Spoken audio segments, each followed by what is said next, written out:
Hello and welcome to Jump To It for IrishRacing.com and Betting Expert. I'm Shane Anderson. We've got a lot to talk about on today's show because we're only days away from one of the great festivals in world racing, Royal Ascot, being upon us. And of course, we've got a lot to look back to from last weekend with so much great racing. That included the Derby, the Oaks, the Coronation Cup, and even the Prix de Jockey Club in Paris. They're all going to be quite significant reference pointers for the remainder of the season. Let's welcome in the team. Stephen Harris and Ed Quigley back with me. Good to see you both. Stephen, I'll start with you. We saw some breathtaking performances at Epsom over the Oaks and the Derby last weekend. Is it real, or was it just all too good from what we saw on the weekend? Well, the miserable cynic in me, Shane, thinks that things like Snowfall's 16-length win in the Oaks cannot really be true, can it? That ground was very testing.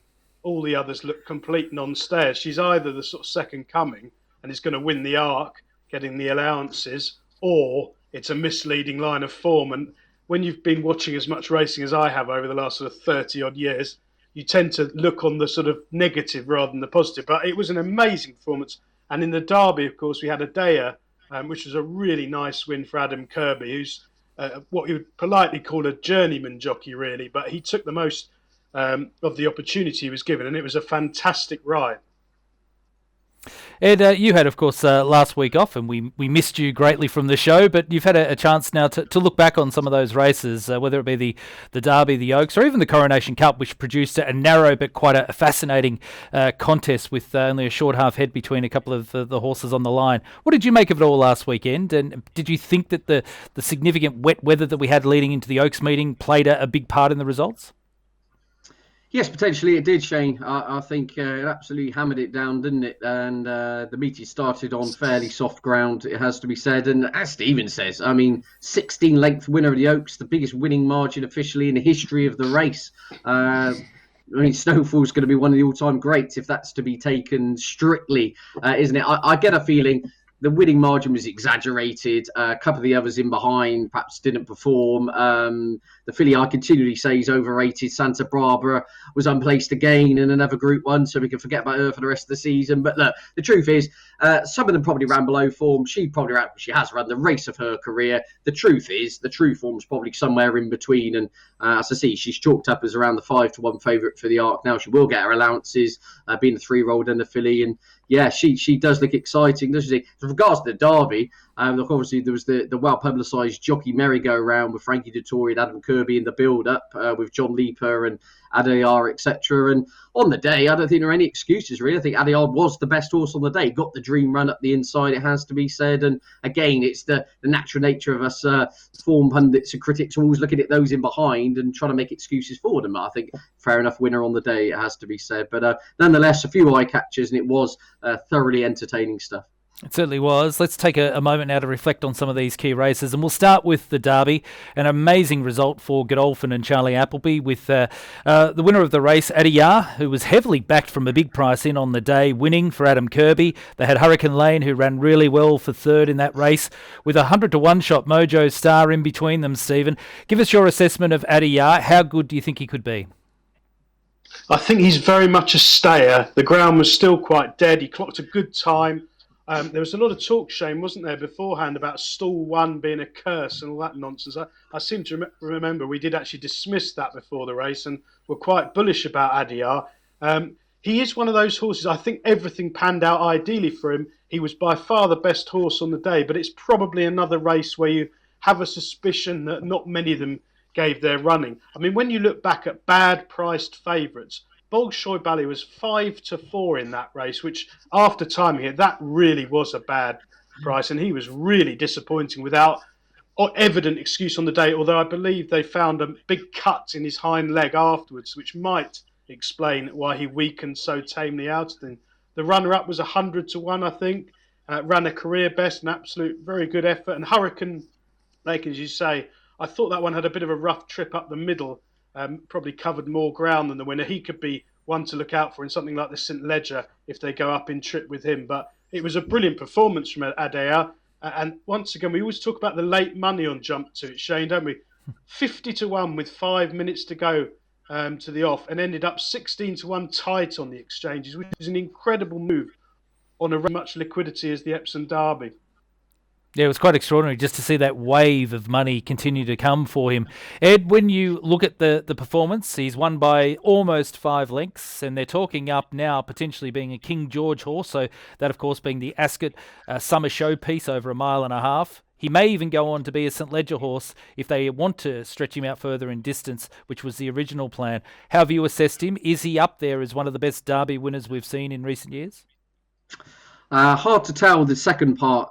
Give a cast iron assertion to the second part of your question there, Shane. I think a lot of everything went right for him on the day. I mean, you could actually say that the rains that arrived really helped him. He got the dream run up the inside. I think a couple of others like Bolshoi Ballet cut his leg and weakened out very quickly. John Leaper disappointed. Max Swinney, I don't think the ground was probably deep enough for him and looked a bit of an on-stare. So you can make an excuse for a few of the others in behind. But look, he's clearly a very good horse. He's going to go to the King George. But I do think soft ground probably suits. And there's been a bit of a curse, hasn't there, on Derby winners recently. That they've kind of won the Derby and they've gone missing for the rest of their career. I don't want to say that with him, but a kind of gut feeling tells me we could see that again. The horse I want to take out of it is Hurricane Lane, who I thought...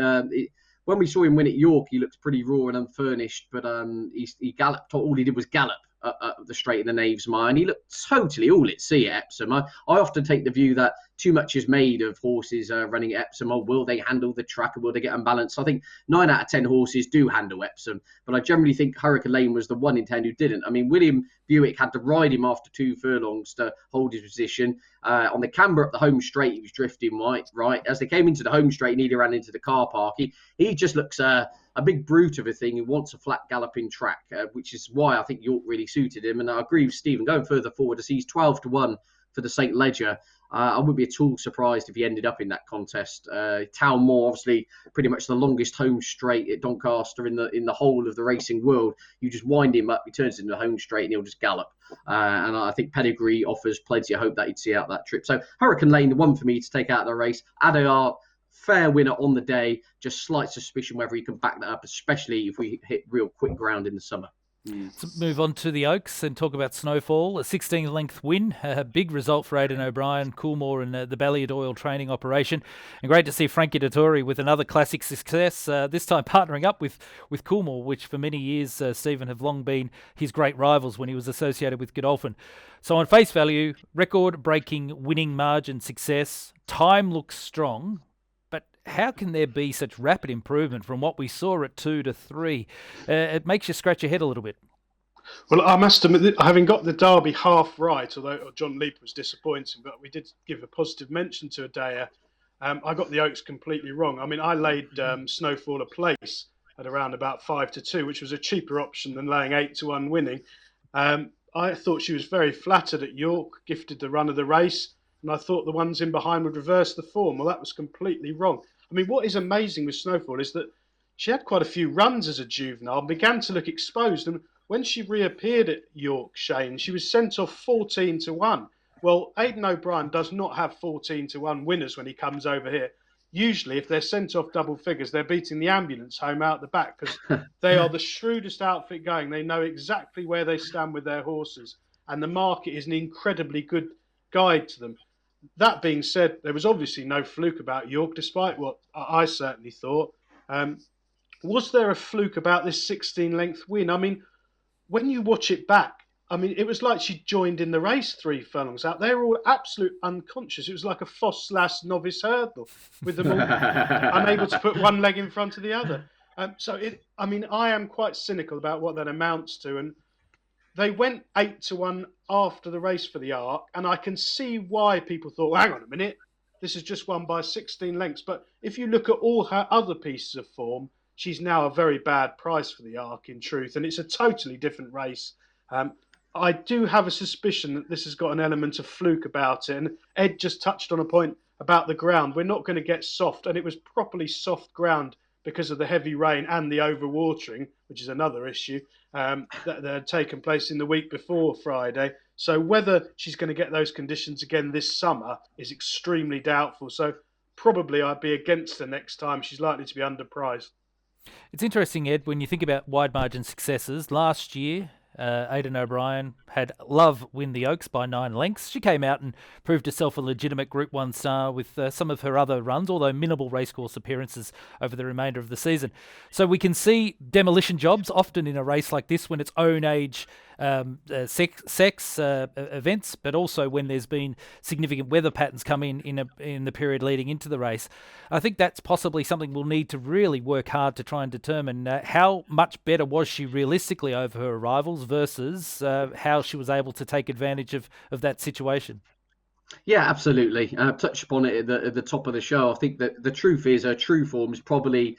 I think a lot of them underperformed, and I think she ran the absolute storm on conditions which really suited her. She's run the race of her life, and her true form is probably somewhere in between. I think she's clearly the best filly on the day. Amazing, really. As I say, she looked like a washed-up, exposed, also ran as a 2-year-old, to put it blunt. You would not have been sitting there when she finished her 2-year-old campaign going, do you know what? This filly's going to win the Oaks by the biggest ever winning margin in 6 months' time. But she's gone up in trip, which her pedigree does align to in fairness, and she really has taken off. Again, was a little element of fluke about it. I do take the race with a little bit of a pinch of salt. I think she's clearly a high-class filly. She is still unexposed over middle distances.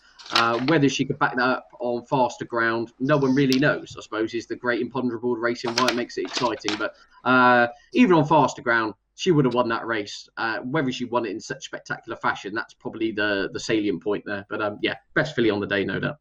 Only 2 races before the Oaks, we had a small field contest the Coronation Cup, and it was a victory to Pyledriver, who also I love, but I can never get right from a betting perspective. Every time I bet against him, he wins, and when I'm on him, he gets rolled. But he was able to hold off the short price favourite Alazi. What I thought, Stephen, was interesting here, small field, but they pretty much kept down to the inside rail, the traditional rail course home, versus what we saw in the Oaks when they all came to the stand side. Do you think that the track had changed dramatically in such a relatively short period of time? Did they overdo it in the Oaks? How do you assess the way that the track played on Oaks Day? Yeah, it was 2 very different races, weren't they? I thought Martin Toy was brilliant on Pyledriver. And actually, you saying that about catching horses right, I do agree with you about Pyledriver. I had a really good bet on him first time out. And he ran well. He didn't settle particularly well and got a bit tired in the last 100 yards. I thought he'd probably win at the furlong pole on his seasonal debut. I wasn't sure he was the class, potentially, of Alazi. I suppose after he's won, he did look a big price at double figures. From a betting point of view, Shane, Alazi traded at 1.01 in running on the exchanges, which is quite amazing, really. It just shows how Crowley came wide on the favourite and looked short of sweet pass. But that camber at Epsom, where they roll back down into the running rail, it can be very deceptive for in-running punters in particular. And Alazi, I suspect on a flat galloping track like Newbury or maybe somewhere like Ascot looking ahead, Alazi might be better class than Pyledriver. I think Pyledriver got the best tactical ride and rallied very gamely. I think if you had a match bet in terms of what I actually think of their potential on a flat track, I think Alazi would be sort of 5 on to beat Pyledriver, but there's no denying. And William Mew and Chris Grassick, another one of these people who've come together, teamed up as a partnership this season, seems to be the fashionable thing this flat season. They're going really great guns, and he's got some nice young horses as well. So it was good to see a victory for the smaller stables, if you like. Yeah, good to see the English following the Australian lead by having training partnerships. Certainly makes it easier for a lot of the stables. It's something that's been in operation back in Australia for quite some time. What did you make of the performance of Pyledriver, Ed? Narrow victory, but are you very much in Stephen's camp where Alazi is probably the one, Alazi is probably the one that you'd like to stick with if they met again? Yeah, interesting, Shane. Very interesting. Pyledriver is really tough, really resolute, and there were a few nasty names on social media thrown at Alazi on the back of that effort. And it's interesting to listen to William Haggis, though. He reigns at the top level. They might need to come down to 10 furlongs with him. So he does travel so well.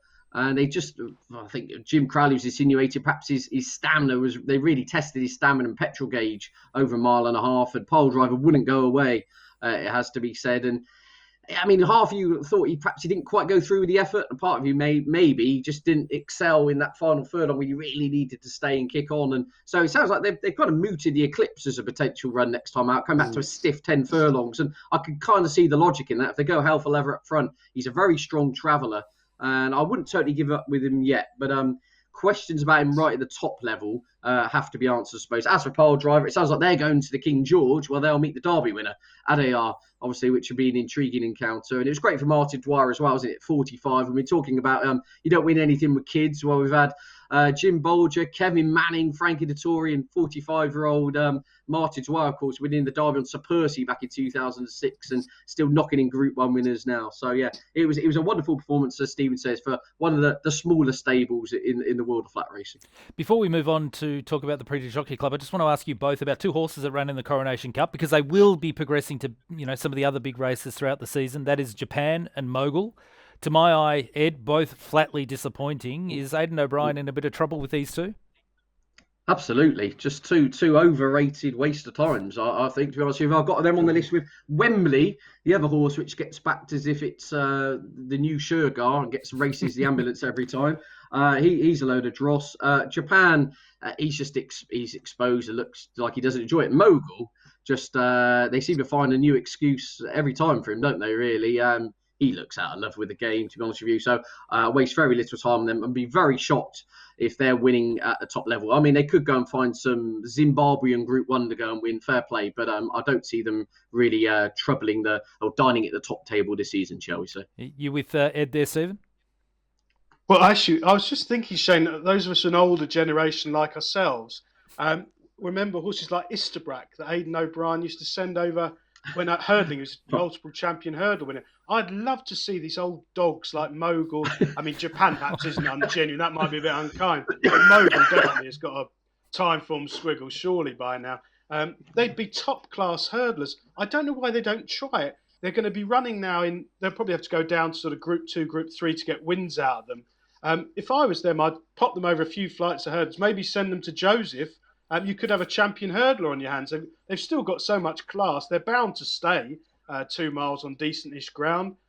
It's a shame they don't go down that route more. It certainly adds to the colour of the game.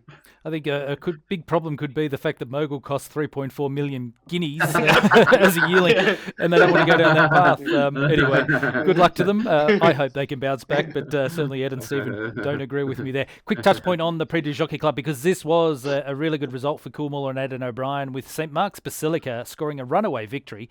I think, Stephen, he had the barrier draw that he could take advantage of, where he stalked the speed. The gap came for him at the top of the straight, but he showed electrifying acceleration to really put that race to bed. Yeah, I think that's a good point, Shen. And I also think he'll be much just as effective, if not more so, on really fast ground in the summer, because he's a traveller with a turn of foot. The response when he was asked was really impressive. I mean, I think he's the sort of one, whereas horses like Adayar and maybe Snowfall, we might have seen their very best effort at Epsom in June. I suspect with horses like St Mark's Basilica, you could enjoy a very profitable few months following him on faster ground. What about you, Ed? Yeah, I mean, all the talk's been obviously Santa Barbara's and your Bolshoi Ballets of this world, and St Mark's Basilica's almost come a little bit forgotten, but I was really impressed by the manner in which he won. Yes, he got a bit of a dream run at the inside, but it was push-button acceleration. Really, again, fascinating listening to what Connections was saying. They knew he's a miler. Would he get an extended 10 furlongs? He got that fine. Now, I mean, what do you do with him next? It's really interesting. He's clearly versatile in regards to trip. I mean, the arc is another, 298 yards on top of that? Maybe they'll think about that as an end-of-season campaign. My gut feeling tells me he's just got so much speed, natural speed. Something, again, like the Eclipse would really suit him. Like 10 furlongs. He's a really, really progressive horse who seems to, let's say, almost been a little bit forgotten on these shores with all the so-called hype merchants out of the Ballydoyle team. But look, he's doing it. He's back-to-back contests in really smart fashion now. And, he has to do it on quicker ground, but his action suggests he will. And, really, really exciting horse. Fascinating to see what trip ultimately they campaign him over going forward. Before we move on, there's one horse from that race I think will come out and win a Group 1 either this year or next. He ran 5th. His name is Cheshire Academy. It was an outstanding run, coming from near last to finish 5th. He was doing his best work right at the end. I think if he drew a barrier much closer to the inside, he would have probably run right in the placings and maybe stretched the winner. Anyway, that's a look at the Prix du Jockey Club. Let's have a look at the upcoming races.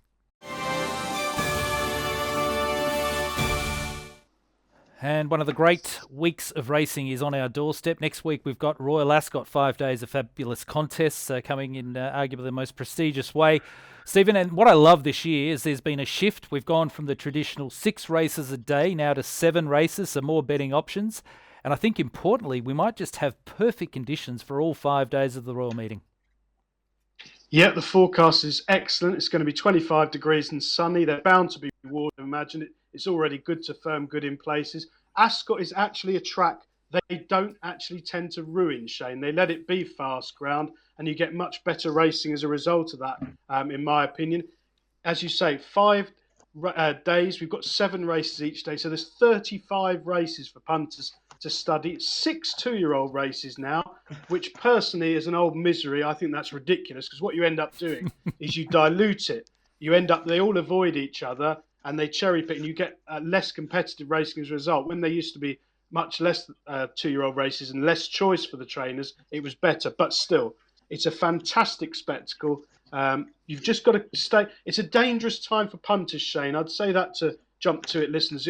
You can get sucked into playing in every race because the quality's so high. You've got to pick your punches, be patient, play in the morning, and most importantly of all, try and find those extra places. Lots of bookmakers will offer 5, 6, 7, or even 8 places on the big handicaps, and that's where there's some terrific value to be had. I feel like you've just called me out there. I love playing in every race of Royal Ascot throughout the week. I'm notorious for trying to find something all the way through. Just on the way the track should play, Ed, when we talk about Ascot, it is a track which, despite in all sense and purposes, is a big course. I mean, the home straight's the best part of, once they come off the round course, 3 furlongs in length.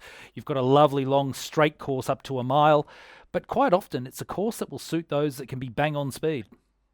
Yeah, potentially. I mean, I've spent years trying to work out all the cast iron theories and assertions. And to be honest with you, so much of it can go out the window, especially with the dreaded unknown draw bias, haven't you? Where some races you get drawn in the car park, you might as well not run. And I hate those kind of handicaps, especially from an Antepost perspective, because you could have done your money before you start. Though that dreaded comment in the analysis after, where first of group of 16 on far side, and you finish 10th, it's absolute. It drives you mad. But yeah, look, those kind of races I will probably play late. I agree with Stephen that the 2-year-old races are incredibly hard and competitive. As an overall rule, from a betting perspective, I tend to concentrate on the group races where I think there's a vulnerable favourite. If I think we can get the favourite turned over, then I will plough into something which I perceive as value. But it's incredibly. Whereas we're very quickly like Cheltenham, everything seems to be mapped out for months in advance. Here at Ascot, it all seems very last minute. You've got horses entered in 4 or 5 handicaps, and it just seems very tricky to solve on the day, let alone even a week in advance. So I'll be playing my cards late with a lot of the handicaps, but a few of the group races I'm starting to get some firm opinions on, and I'm really looking forward to it now. Well, we're going to spend a fair bit of time now talking about the Group 1 races throughout the course of the week. And I should remind our audience that we will be live streaming Jump to It at 8 a.m. Each day of Royal Ascot. So it'll be Stephen, Ed, also Vincent Finnegan coming from irishracing.com and myself. And hopefully we'll find plenty of winners. All right, we start with 3 Group 1 races on day 1 of the Royal Meeting. And this, of course, is the 1,600 metre, the Queen Anne Stakes, or a mile, as many would say. And we've got a fantastic lineup here headed by Palace Pier for John and Thady Gosden, Frankie Dettori to take the ride. Bet365 have got him clearly as market leader, but the best price with them at the moment is 9-4 on. Order of Australia is currently at 6-1 for Aidan O'Brien and Coolmore, courtesy of William Hill. Lupe Fernandez at 10-1. Tilsit's at 16-1. Next best, you're getting Top Rank at 20-1.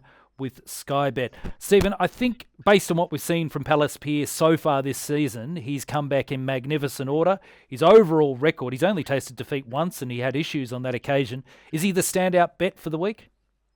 I think he's going to scare off a lot of the opposition, Shane. He's 9-4 on at the moment, I think, for the Queen Anne, the first race on the opening day.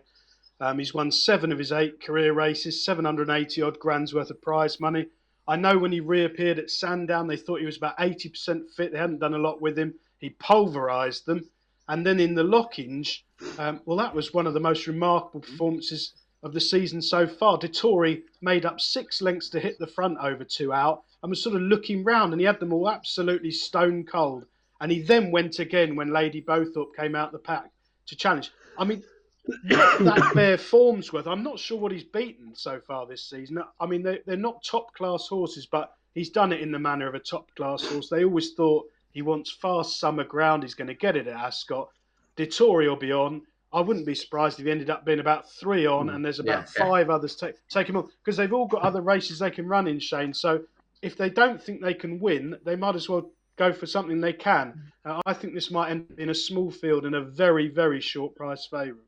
It's fascinating, Ed. When you look at his market rival is Order of Australia, who won the Mile Breeders' Cup race, but he was a 40-1 outsider on that occasion. He was tried as a 1.5 mile horse earlier last season. If you just go on pure form records, he does look, Palace Pier, to be so far ahead of his rivals in the category.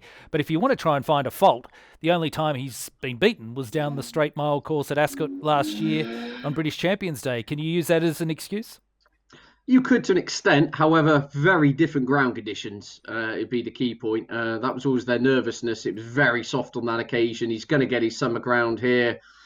He's got £5 on official figures in hand of Order Australia. He's going to have £10 and upwards on most of the rest of the field. I totally agree with everything Stephen says. I think he goes off 3s on in a 6-runner race and he just wins. Exciting horse to look at, but not anything from a kind of betting perspective. If I can't find something better than a 3s on shot for the week, then I need to take up croquet or something. So, look, he's the class horse. He should win on all known form, and I expect him to get the job done with authority. Second of the Group 1s on day 1 is the King's Stand Stakes over 5 furlongs. Batash, who's trying to win the race, I think, for the 3rd time, currently at 15-8, market leader with Sky Bet, and possibly at that price on his best form. It could be a touch of overs. Winter Powers at 5-1 with William Hill. Liberty Beach at 8-1 also with William Hill. Best price for Oxtead's at 8-1 with Ladbrokes. And Extravagant Kids given a chance at 11-1 currently with Coral. Stephen, what are you doing with the King's Stand Stakes? Are you sticking with the old boy Batash, or are you going wide? Well, we've not seen Batash since August, so he's going to have been off for 10 months or so before he reappears. The market will be critical with him. He's won 13 of his 23 starts, £1.5 million in prize money. He's an explosive sprinter. When he's on his A game, he's virtually unbeatable. He's probably the best by some distance, but he does have the tendency to boil over. He's not been the easiest to train. He has bombed out altogether once or twice, although usually when soft ground's been against him. He's one of those horses, Shane. He could be 5-4 popping on if they've got him 100%, or the market could be weak. They might think he might need the run, or he's not at his best. Very hard to gauge at this stage. The one I think's interesting and possibly overpriced is Oxtead, who Roger Fell is an extremely good trainer, does very well with limited resources. And I know that a lot of his horses have been needing the run this season. He doesn't feel like they've been right, but they've started to have winners in the last couple of weeks. This one they sent over to Riyadh. Maybe it left a mark. He came back. He's been beaten a well-back favourite twice so far this season. But I do like his run at York last time. I think that's strong form behind Starman. We're going to come on to Starman in a minute for the Diamond Jubilee. He's one of my best bets of the week. But I think that Oxtead might be one of those horses who needs a run or two, needs fast ground, and should be peaking for Ascot. If he's 8-1, I think he's going to be a cracking each-way bet. Ed, with Batash as the market leader, we know he's now a 7-year-old coming back for yet another season. We know he's not going to improve based on what we've seen previously. It's just very rarely would happen that a horse so late in its career will get better. But does he have a significant margin over his rivals that even his not appearing anywhere near his best will still have him as the horse to beat? He does on official figures, doesn't he, Shane? However, it's just that kind of the worried absence. He's had a couple of niggles, and I spoke beforehand about I'm looking for races, the group races, where I think there's potentially a dodgy favourite, and I'd have to put him in this category purely because we haven't seen him for 10 months. That would just be my concern. He has had a little bit of a history getting worked up beforehand. The problem is, what do you want to take him on with? That's probably the flip side of the argument. You've got Winter Power who's going to come into this on the back of a listed race. I'll take Stephen's points of Oxtead, but the horse is starting to become the ultimate excuse merchant. You know, was beaten 8-13, needed the run. Was beaten last time at York. Oh, the ground was too soft. Didn't enjoy the travel over to Saudi Arabia. For whatever reason, just seems to have got a little bit of miss. I think Ryan Moore's potentially in line to ride one of the American raiders here, Extravagant Kid, whose all his best form comes on 5 furlongs, 6 furlongs on lightning quick ground. I wouldn't pretend to be the best American form judge out there, it has to be said. But I do think that it's an interesting jockey booking. The horse is double figures. It should get his condition. So all in all, I may just end up laying Batash on the fact that I think if the horse isn't right, something else will win it and he'll bomb out. But it's an intriguing race nonetheless. And I hate to try to be a doom-monger, but it does look a little bit below par in terms of the entries on what we've seen of previous renewals. You've got some Group 3/listed runners in here trading it, pushing on single-figure odds. So, it's interesting nonetheless. And the race just all revolves. Is Batash still Batash? And I suppose that old cliche is we won't know until afterwards. Make a good case, though, when referencing an American horse contesting the race. We have seen over the years American sprinters and Australian sprinters proving very, very hard to beat in these big sprint races at Royal Ascot. So we'll watch with interest there. We move on to the third of the Group 1s, and this is for the 3-year-olds, the St James's Palace Stakes. Interestingly, this is on the round course, whereas the Queen Anne is down the straight mile course. We've got Poetic Flair as the favourite, 4-1 with 888. Mosta Darf at 9-2, also with 888. Highland Avenue, you're getting 6-1 with Bet365. Lucky Vega's best price, 7-1 with Paddy Power. And Battleground, another Aidan O'Brien 3-year-old, 8-1 with Ladbrokes for the St James's Palace Stakes. So I'm finding this a bit of a raffle, Stephen. What are you making of it? Yeah, it looks at least 5-1 the field if they all turn up. Not much between them on form. I thought Lucky Vega was the one who's slightly overpriced, 7 or 8-1. Has run twice so far in both the 2,000 guineas at Newmarket and the Curragh. On both occasions has run really well. Last time sent off 7-2 favourite, left with a bit of ground to make up, running on strongly. Perhaps the soft ground there not ideal. Back on faster ground, should go really close. I think he's arguably the form pick, and there should still be a little bit of improvement to come after 7 career runs. Ed, when you look at a horse like Mostadaf, who's coming through for John and Tatey Gosden, similar profile in a way to what we saw with Palace Pier last year, come through some lower ranked races, get to the St James's Palace Stakes and put his rivals to the sword. Do you think you could see a similar result for him? He certainly had a fair bit of support early. Yeah, potentially. I mean, it was a battling success, wasn't it, in the Heron Stakes? He did it pretty nicely. That was on very soft ground again. They're going to get different conditions here. But, I mean, the one I've got massively circled, and I flagged him up for, is Battleground for Aidan O'Brien. If you rewind 12 months ago, this horse absolutely sluiced home in the Chesham Stakes, looked a superstar, I thought, with the making. That was on very soft ground. Then went to Goodwood, won the Vintage Stakes on pretty quick ground on that occasion. Now, was absolutely smashed in the 2,000 guineas betting, as if, they're expecting Henry the Navigator, but he ran like he had broken sat-nav. I mean, he was absolutely woeful in the 2,000 guineas. That's the only bad run he's ever put in. Connections afterwards said he just hated the track. Perhaps ground was a little bit too lively. He then was due to run in the Irish 2,000. They pulled him out because the ground was too deep.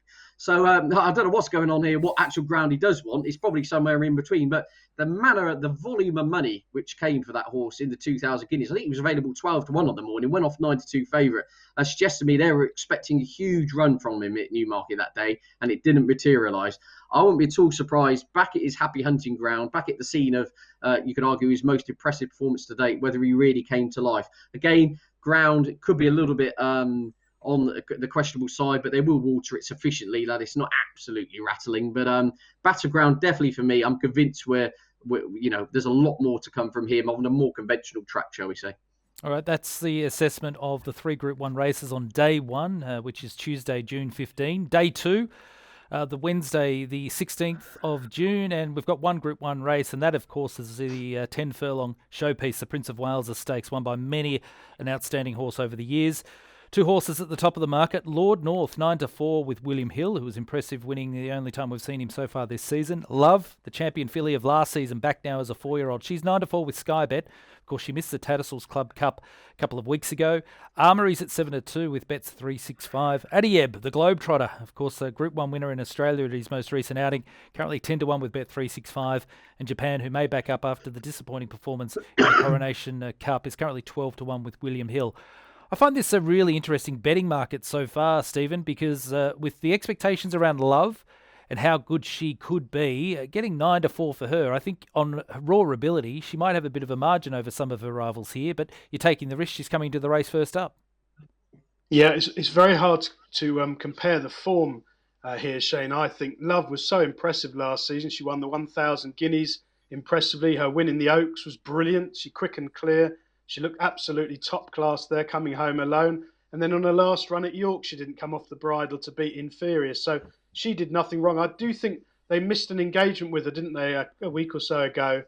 So whether things have been 100% straightforward or whether they've just targeted Ascot where they know she's going to get fast ground that's fine.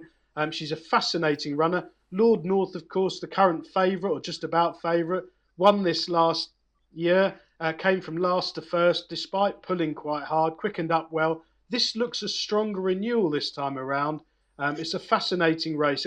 We always talk about the market with Aidan O'Brien's. Love is a classic Coolmore market horse. Is she going to be sort of 2-1, 15-8? The heavy mob want to be on. She's 100% fully fit. This is her day. Or is she going to be, she's had a few problems, some niggles. We haven't seen her for a long time. Will she be a weak sort of 9-2, 4-1 chance? So it's very hard to say, but the market will be fascinating for this race. What are you doing with it, Ed? Yeah, echo a lot of what Stephen says. I find this a real head scratcher, to be honest with you. Love, I believe they pulled out on account of the ground being too deep last time out, and they didn't want to run a first time out, and that they thought that'd leave a mark on her for the season. Again, it's a little bit of the Batash syndrome in the sense that if you had a real tuned up, fully fit Love arriving here with a run under her belt, then I'd be all over her to win this. It's just that question mark about, are there going to be other days? This is over 10 furlongs as well, possibly a mile and a half might suit. Lord North did it well enough last year. Again, slight worry for me. Actually bolted up at Maidan last time out, had a big journey back, and bold accounts burst a blood vessel in winning that as well. So, again, this is never a race where there's question marks about a few of the favourites in here. The problem is, Shane, the ones at bigger prices I've already slagged off on this show. Japan, Mogul, Brew, all the ones that should be in a novice hurdle at Cheltenham's October meeting. So, I don't know. I really don't know. I suppose Armory, obviously being the Aidan O'Brien representative around the 7-2 mark, did things well enough at Chester last time out. Looked an improved horse, travelled nicely, quick and clear from Sangarius, who we'll probably meet again here. It'd be interesting if he runs as well. He's probably the one with the least question marks about him at the moment, yet his top level ability, it does fall somewhere between the other two. So in answer to your question, I find this really, really trappy encounter, and the market will be a huge guide on the morning.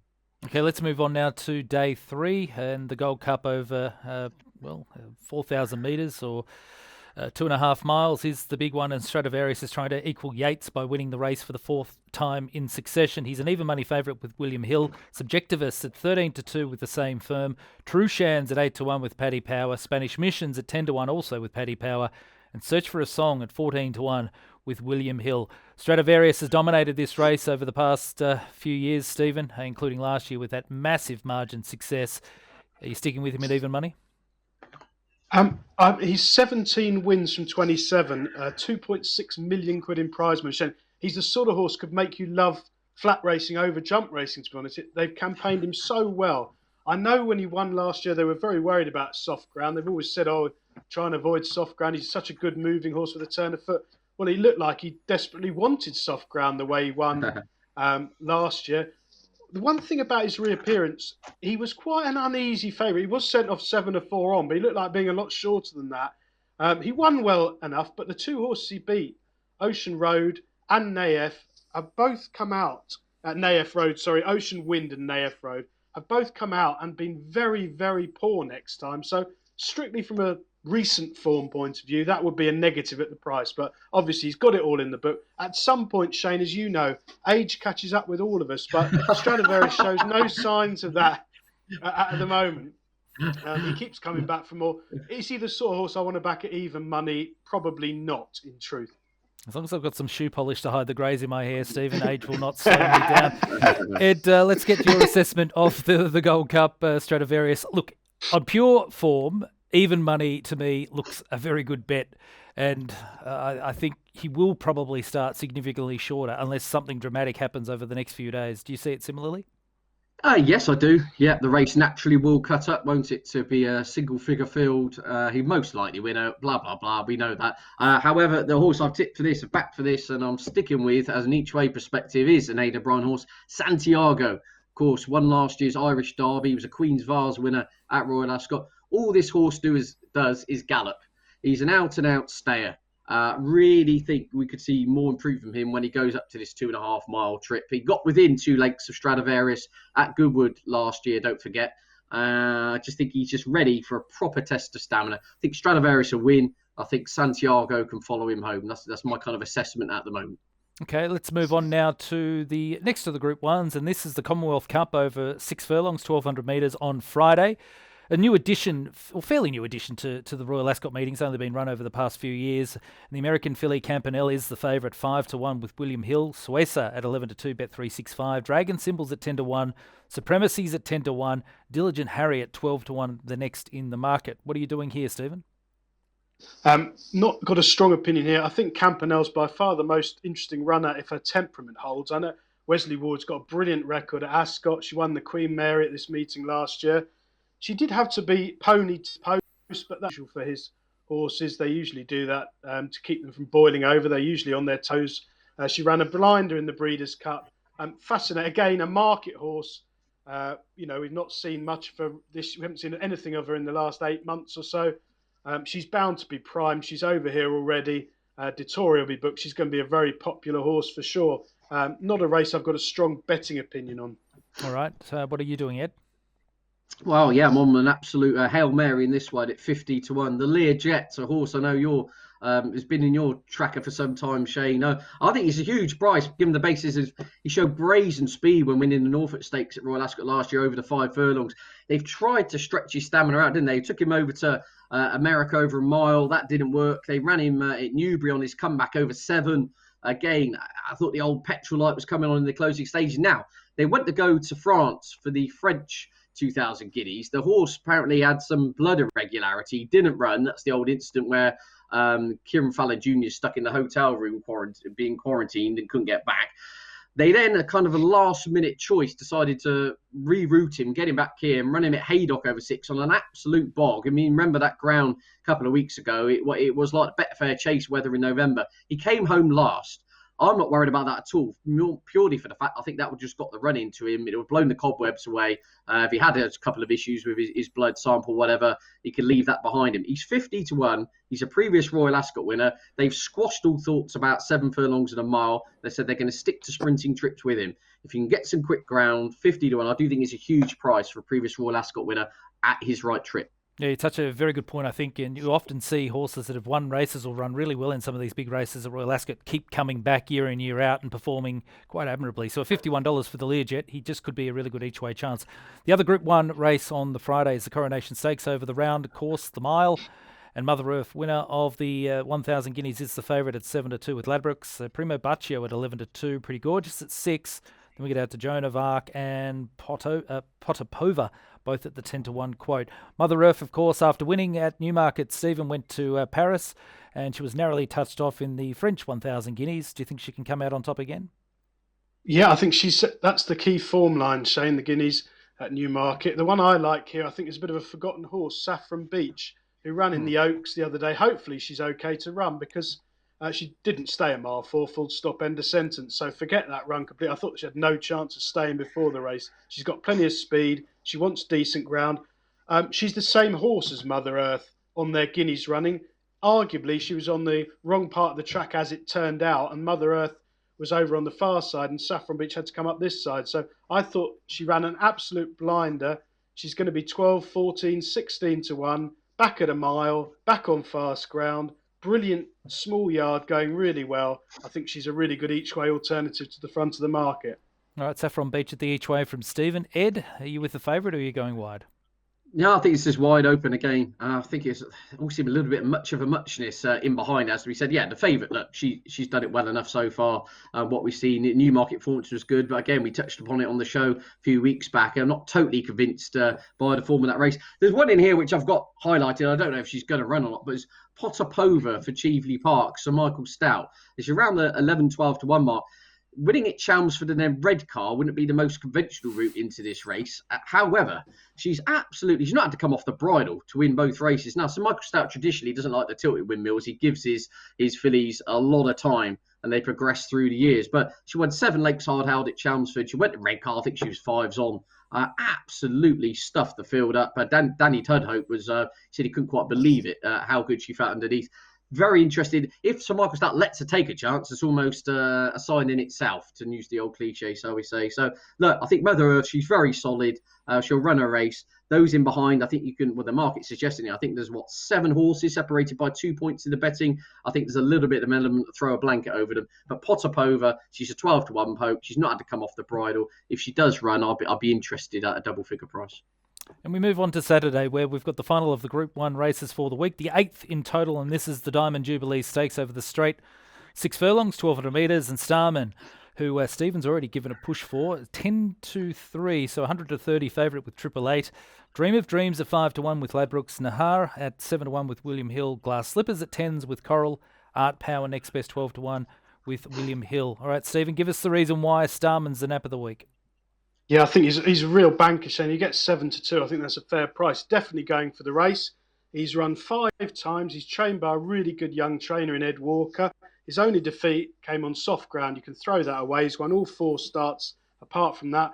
Last time out at York, his first run since October, so he hadn't had a run for 7 months, but he was very, very impressive on ground that was too soft for him. It was just good to soft at York, a bit loose. They were very worried about that beforehand, but he travelled all over them quick and clear, extremely impressive. After the race, Ed Walker said he needs proper fast ground. He's a real summer horse. Well, he's going to get that at Ascot. I think he's a class above these, and 7-2 I think is a really fair price. Okay, Starman, big push there at around 7-2 from Stephen. Ed, what's your assessment? Yeah, I'm coming around to Stephen's way of thinking with this race now. My big proviso for this contest, I've always flagged up, would be the ground. And I flagged up a couple of weeks ago, I said Art Power, if the rains did arrive and we got a soft ground Royal Ascot, he would be one I think will, strip a lot fitter from his run at York behind Starman last time out. And of course, that's very good form at Ascot, only beaten a length in a Group 1 here and bolted up in a Royal Ascot handicap on his only ever visit to Ascot. So the track clearly plays to Art Power's strengths, but I don't think the ground's going to be, looking at the weather. And Starman, if anything, will tighten up a lot and improve fitness-wise for his run at York. And again, the ground was probably a bit dead and he's going to get fast ground. We've been talking about vulnerable favourites. I think of all of them, he's one with, how should we say, ticks a lot more boxes than others throughout the week. And I think, Starman should take a lot of beating. All right, just a reminder that we'll be live streaming Jump to It each of the 5 days of Royal Ascot from 8 a.m. in the UK time. And looking forward to have Ed, Stephen, myself, and also Vincent Finnegan from irishracing.com, hopefully finding plenty of winners each and every day. It's now time for Tips of the Week. Well, as we reflect on last weekend, Stephen, it was a disaster, putting it bluntly. It certainly wasn't good for you. It wasn't good for me. Ed thankfully had the week off, but your overall record still remains outstanding. But unfortunately, we struck out last week. Yeah, Al Arzi was quite painful last week, Shane. That was personally quite expensive. It got to an incredible price. It went out to 7-4, which was, well, used to shout to the bailiffs through the letterbox, I've had some terrific value this week. But no, that was disappointing. Tiona was really disappointing in the Oaks. I think the ground went for her. And John Leaper just didn't stay, wasn't good enough. Got a dreadful ride as well, which didn't help. But onwards and upwards, it's lower grade stuff this weekend, but very competitive nonetheless. I have supreme faith in you, Stephen, that you'll bounce back. Let's have a look. Who do you like? Well, starting off at York in the 2 o'clock, this is one of those amateur lady riders handicaps. Nicholas T ran an absolute screamer last time in the Zetland Gold Cup. Very unlucky there. Saw no daylight, finished running left. The yard are having winners. He should be spot on fitness-wise now. He's got everything in his favour. 7 or 8-1. I think that's a very fair price. Staying at York, 305. William Haggis had Ilarab in here as well. He's taken him out. He goes to the Hardwick, I believe, at Royal Ascot next week. Instead, he runs Roberto Escobar. Now, this one was really impressive winner at York last season, which I like. I think York's a course where the form from there, if you've got winning form, it counts for plenty coming back to York. He ran at Ascot, very weak in the market. His first run of the season on soft ground. He got very tired. I think he'll be a different horse on fast ground. Back at York, I think he's around 11-2. Stepping up in trip will definitely suit him. He's a thorough stayer, a relentless galloper. I think he'll go close. And finally at York, small yard, James Ferguson in the 340, first folio. At Newmarket last time, he missed the break completely. I thought he ran really well. I think he'd have nearly won that race with a level start and more luck in running. He should go really close. He's 12-1. I think that's extremely fair as well. All right, 3 good selections, nice prices there from Stephen. Ed, let's now switch to your thoughts for this coming weekend. Where do you want to settle on for your targets over the weekend leading into Royal Ascot? Well, I think this is potentially the hardest Saturday for absolute donkey's years. I'm sitting out Saturday. I think it's too tough, to be honest with you. It's going to be my quietest punting weekend since about last September. So I'm over to the jumps. There's some good cards, Newton Abbot and Aintree on Friday evening. So I've got a couple that have been in my tracker, which I'm concentrating on there. And one is Getaway Trump, of course. There's a horse trained by Paul Nichols, who in his early days he thought would make up into an Arkle horse. He's rated 155 over hurdles. Paul Nichols says it's taken him half his training career to work out the horse just hates Cheltenham. Away from Cheltenham, he's got some very good form, as we saw when he bolted up at Doncaster back in March. He wants quick ground. He's going to get it here. Off marker 149. Away from Cheltenham, Harry Cobden is back in the saddle after injury, being off 6 weeks or so. He'll be absolutely fired up, raring to go for this, and I think he's a major player. And then we go to Aintree, as I touched upon. And then we got the old boy in that Duke and Navan, nearly as old as you, Shane. This one, but he's got some really smart form. This teenager, he's declined. It has to be said. However, his handicap mark reflects that he's now for a career low mark of 125. He loves the ground. He's a good jumper. He's got good form at Aintree, so I think he can go well. As I said, I'm sitting out the Saturday, but on Sunday, really good race at Salisbury. I hope they all stand their ground.